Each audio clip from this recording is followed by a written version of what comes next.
If you are experiencing foundation issues, get a free estimate from Ox Foundations. J. Patrick McDonald joins us this morning, and we are talking about Little Women, a dinner theater event. And Patrick, good morning to you and happy Father's Day. And to you also. So great to be here today. It's an honor to have you aboard with us, and we're just weeks away now from the big event. The countdown is going strong. Tell us a little bit about what's going to be happening. I know we had you on a month or so ago, and this is Safe Southern Dance and Performing Arts Company production of Little Women, and you are the director, so how's it going? It is going great. We are way beyond where I expected to be even at this time. I put together plans right at the beginning, and we're way ahead of schedule these days. So, how many people in the cast? We've got 14 in the cast, and they are all just going gangbusters. We have really stretched them because everything that we do in theater is about teaching people how to act and how to be on stage and stand up and become a character in front of people. And they are really taking to it, and it has been a fantastic thing to put together. So is this the first dinner theater we've done? First one we've done. Okay. I know that there have been some murder mystery theaters in the past. This is the first blown stage play dinner theater that I know of in the area. All right. Tell us about what's going to be happening. Well, what's going to happen is if everybody goes out to SDPAC.net and buys their tickets, tickets are going really fast. We're over halfway sold for the show already. We've got a limited number of seats. You go, you buy your ticket, you show up day of show at 6 o'clock, and we're going to have a buffet done by Harvey's on Noble, and that's worth the $45 right there. Absolutely, they are putting on a full spread for us, and then we're going to have a full stage show of Little Women following at about 7 o'clock. Just when everybody's finished with their desserts and everything, we'll kick the show off. And it's going to be different from presentations we've had prior at Sylacauga High School and places like that. And as a dinner theater and at Harvey's on Noble in Sylacauga, limited tickets are available. Absolutely. Because of the room, we're trying to keep it very intimate and very close. You're close to the actors. There's no seat more than 75 feet away. So you're right there at the stage with the performers, and it is going to be a great time. I bet. Talk about Little Women. What's it about? Little Women is the story of a family, the March family, that begins right at the Civil War. The father at the beginning of the play is actually off as a chaplain with the Army in the Civil War. And it's really the girls growing up with their father away, with their mother having to do so much at home, including supporting the soldiers on the field, and how they grow up and all the adventures that they have. It's a story that was written in the late 1800s and had taught generations of children morals and taught them how to act and manners and all that kind of stuff. You was telling me before we came on this morning about your wife doing a countdown, yes, and showcasing some of the cast in the event. A couple of cast members that you can mention this morning. Oh wow, I hate to leave any out, but our four leads, the girls that are on stage that play Meg, who is the oldest, is Alexandra Ricks, and she is I think this is the second show she's actually acted in. And then we've got Joe March, who is played by Keegan Messer, who is fantastically gifted and has been performed all over the region. In fact, she's going, I think, this next week to a theater competition in Texas with another show. She's been doing two at the same time, but she's been mind-boggling. It is. I wouldn't try, but she just has those gifts and is very talented that way. And then we've got Shaylin Vick, who is playing Beth.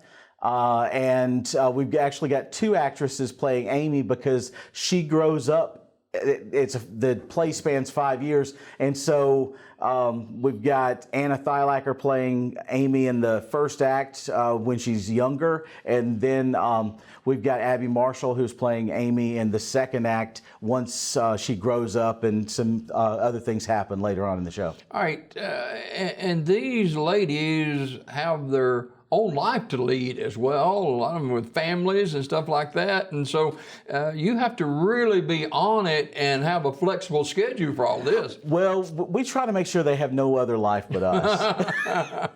You know, it's always best if they don't.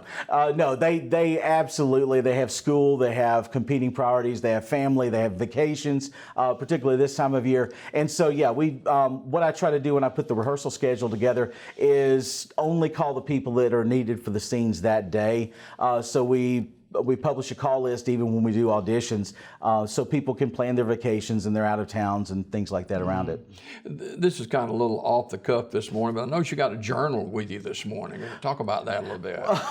I guess that's what it is, a journal. Yeah, I started bullet journaling, I guess, about 3 years ago, and it just keeps my important things I need to remember. And Daybreak is one of those important things. Daybreak is one of those important things, and the phone number and the website that I need to remember are written down. Well, since we're there, go ahead and tell us how we can get tickets. To get tickets, go to SDPAC.net, and there's a link right at the top of the page to link over and purchase tickets online. We're not selling paper tickets this one, so every ticket has to be online, and that helps us count exactly how many people are coming to each show.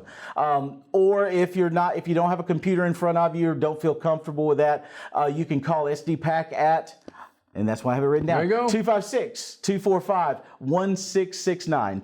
That's 256-245-1669. Or you can write it in your journal too. Yeah. And hey, you know, when putting a show like this together, different than what we have done here in the past, what are some of the major differences other than logistics?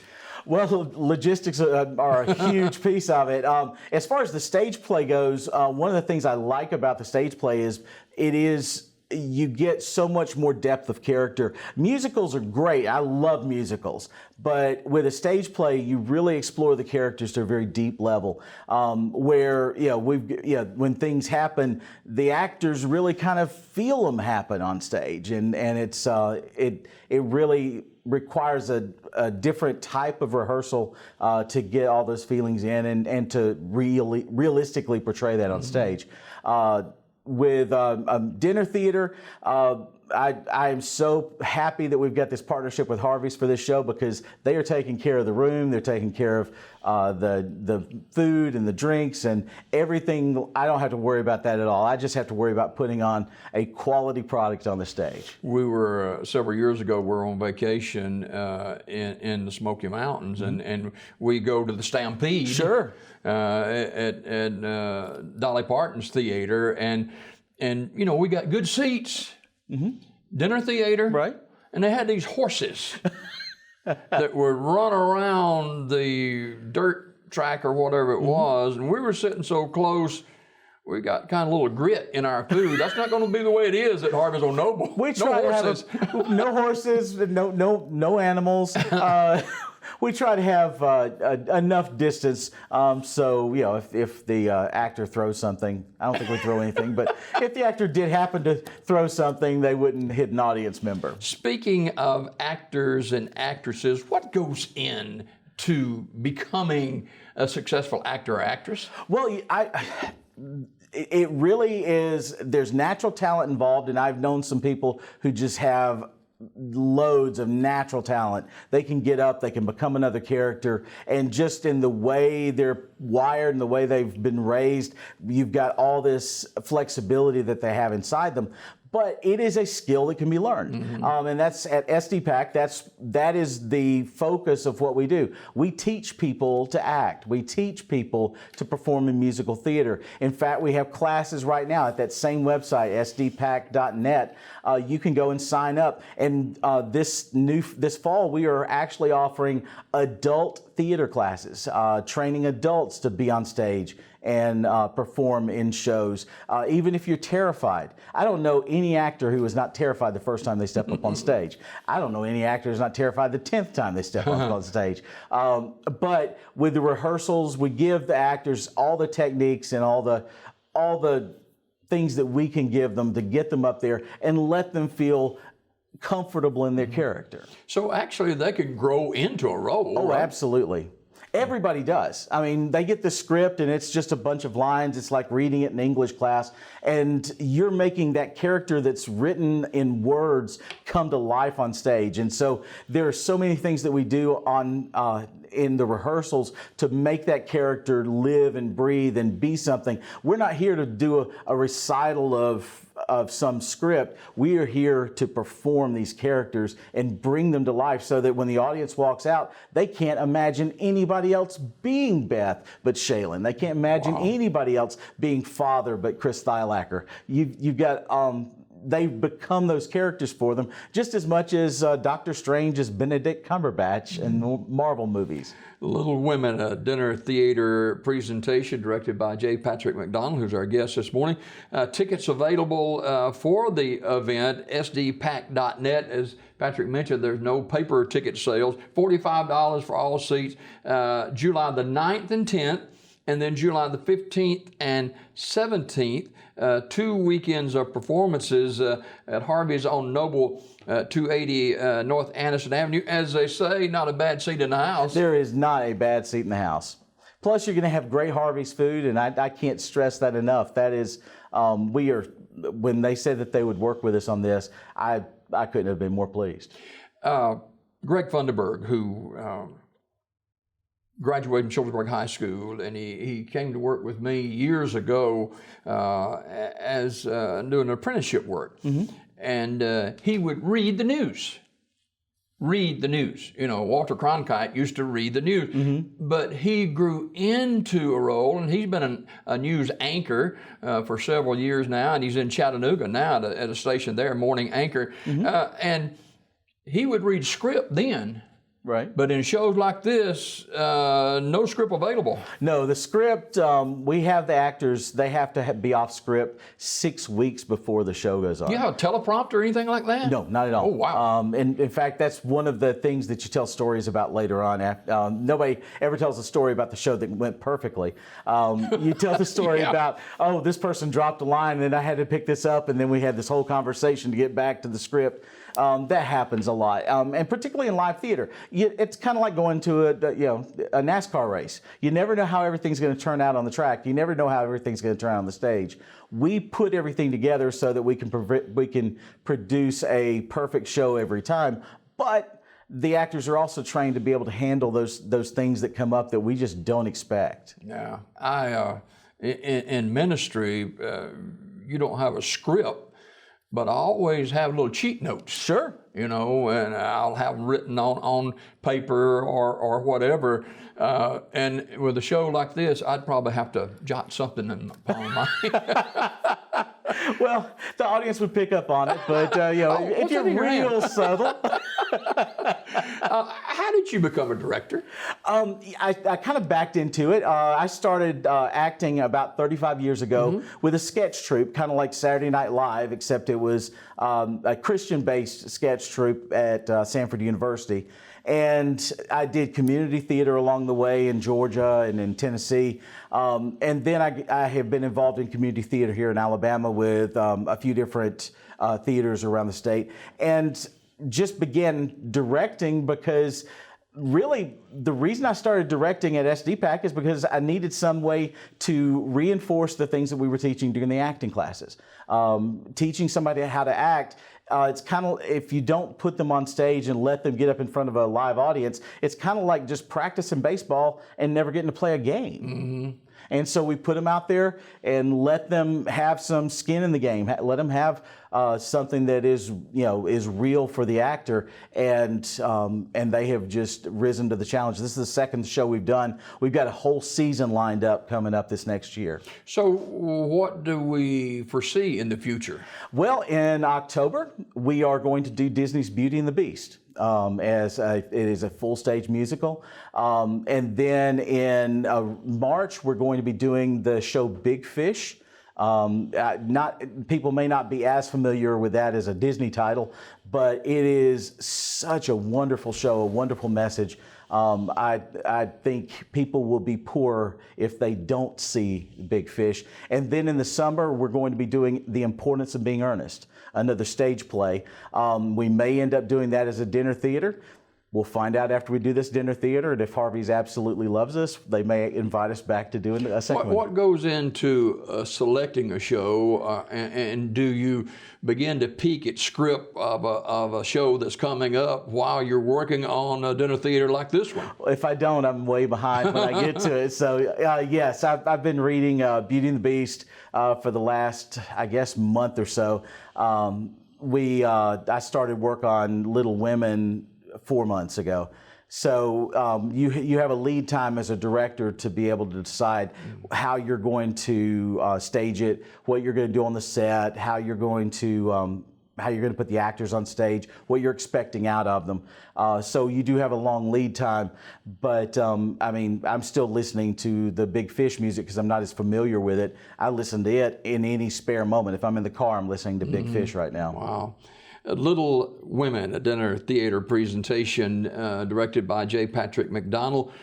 Show dates July the 9th and 10th and 15th and 17th at Harvey's on Nobles at Dinner Theater.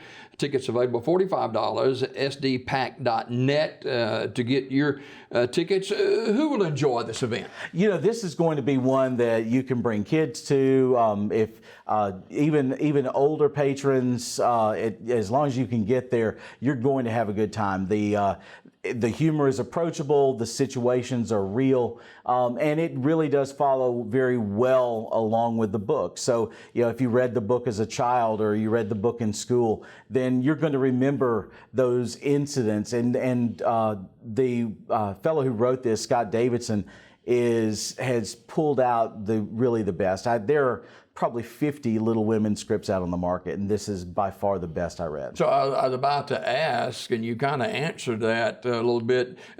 Do you think outside the box when you put in a presentation like this, and saying maybe, well, this will fit better than that, or whatever? Oh yes, when I'm picking a script, that we're looking for what we can do as far as who we expect to audition. Every time you expect to build on the cast that you had from the last one. I think about half of our cast performed on stage with Frozen Jr. that we just did. But half of them are new, and many of them, this is their first show. And so we're teaching people from the ground up. As I'm looking at scripts, I'm looking at how they will present on stage. Do they fit our actor profile? And do they fit with where we want to go in the show? I like literary scripts, if you can't tell by the ones we choose. I like literary because people have some idea of what the story is when they come in, but they see it come to life in front of them. And so theater is really audience participation. They get involved in the show. And I bet that drives the actors and actresses too. Absolutely. I mean, you come in and you just get energy from the audience. They start applauding, or they start laughing, or they start weeping in some cases, and the actor just gets that much more energy coming into them because the audience really is feeding that performance. I've had a few boos in my lifetime, but that's another story for another time. Have you ever had, I'm sure you have, potential characters in the back of your mind, you say, well, I don't know so much about this, but later on they begin to grow into it and you say, wow, I'm glad I didn't make a quick decision on this. Sure. In fact, every show, I was just telling one of the actors at rehearsal the other day, it's best almost to be cast in a role that you're not like, because if you get outside your box and you can create in your mind a bigger separation between this is my character and this is who I am.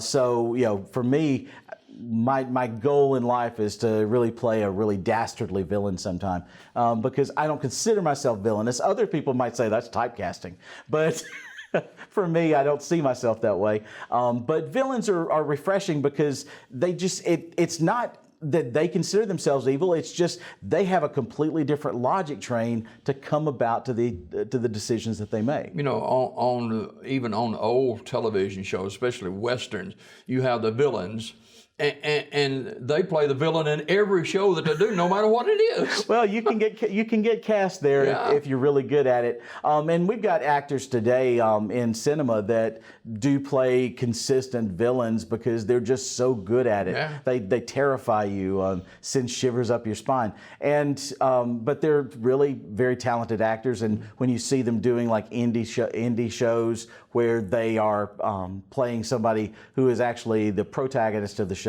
you're like, wow, they really are good.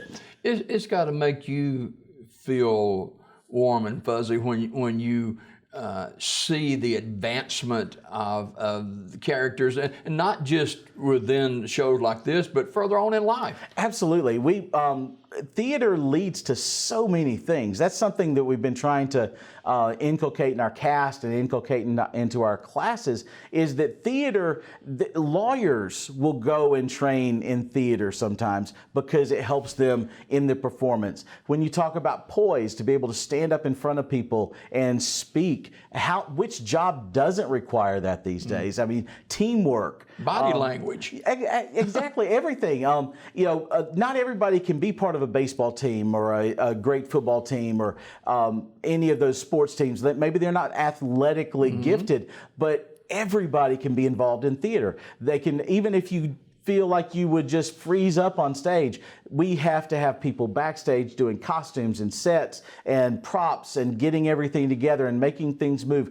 We can't do it without our backstage people. And our backstage people are just conspiring to make those people on stage have the best performance they can possibly get. And speaking of those men and women, boys and girls who are off stage, they make it all happen. You know? Absolutely. You really can't do it without them. When you're running off stage and you've got 30 seconds for a costume change and you've got to come in with props, then what's happening is as soon as they go off and they're just walking off very gently, and as soon as they get outside of the audience, you've got people ripping clothes off of them. And organized chaos. Yes, it is. And everybody has their role. In some shows, you've had 3 people dressing the person while they're getting a new wig put on, and then here's your prop on the way over to your next entrance. Everything has to work like clockwork, or else it's huge delays for the audience. You see what happens, and the audience, they lose that illusion of reality. When did you start casting for this show? We cast this at the beginning of April, and then we began rehearsals early May. All right, so coming up July 9th and 10th and 15th and 17th, under the direction of J. Patrick McDonald, Little Women, a dinner theater event, and tell them how they can get tickets and what they can expect. Go to SDPAC.net, click the link at the top of the page, and it will take you directly to the place where you can buy your tickets. Or if you're not able to hit a computer, you can give SDPAC a call at 256-245-1669. Limited tickets available. I think 100 or so seating per show, and each ticket will include the live stage show and a buffet meal with tea or water. So be a part of that. And J. Patrick McDonald, director of the Safe Southern Dance and Performing Arts Company production of Little Women. And we appreciate, Patrick, you being with us this morning. Happy Father's Day to you. So glad you invited me today. Thank you so much. More Daybreak coming up. Hold your booze till later. Back after this.